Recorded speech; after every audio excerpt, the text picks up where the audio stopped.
Hello everyone and welcome back to another tutorial from Finance for Beginners. Today I'm going to show you how you can reset your transaction PIN on the Binance application. So let's get started right away.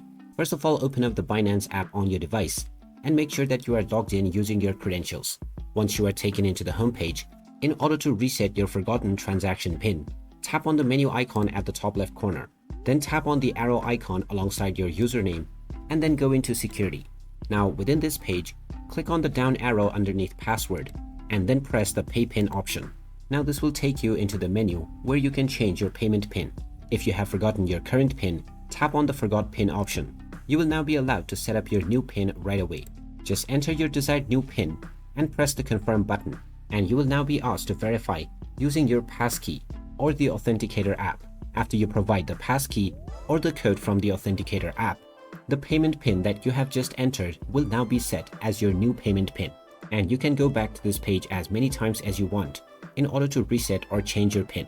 And there you have it. That is how easy it is to reset your forgotten transaction PIN on the Binance application. If you find this video helpful, don't forget to hit that like button and subscribe to our channel for more useful tips and tutorials. Thanks for watching, and I will see you again in the next video.